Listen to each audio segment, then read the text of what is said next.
Again,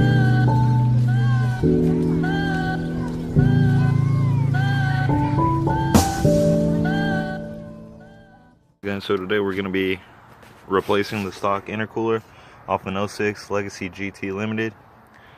I took it to the shop and they said it was broken, so I'm going to be replacing it with a torque solution silver top mount intercooler. And the first thing you're going to want to do, well, this one came with this is aftermarket, so the plastic didn't come off the actual aluminum, so your car might not have this. But if you don't have this, I'd go ahead and loosen this bolt right here and these two bolts over here.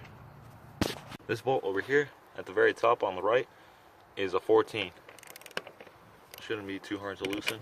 That one's pretty good.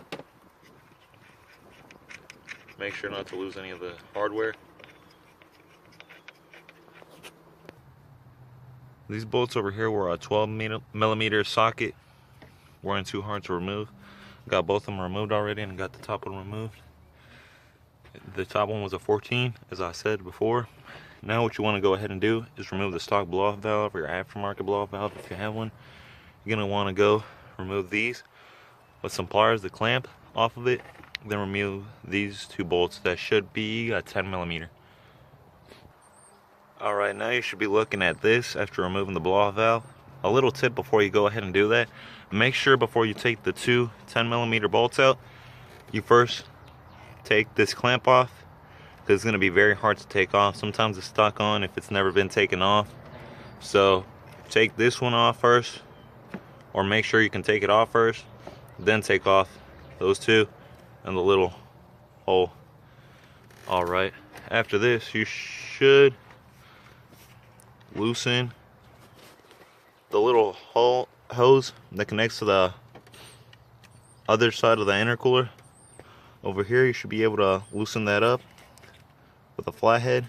The bolt's down here, you can't see it that well. Let me see. Yeah, you can't see it that well, but there's a little bolt over here. Loosens up this little clamp thing, and you'll be able to take that hose off, and then you should be able to get the intercooler off. Alright, after you remove the intercooler, after removing that hose off down here, now you can see the bolt a little better. Over here, if I zoom in, this little bolt right here is what you had to loosen. Not even that much, but I've heard to make the install a little bit easier of the new intercooler, you want to loosen up both these bolts. I'll tell you what they are in a second. They look like maybe 10mm. I doubt they'll be a 10mm. They're maybe 12. Probably 12mm bolts. Loosen these up a little bit, but keep this bracket on just so you'll be able to line up the new intercooler a little easier.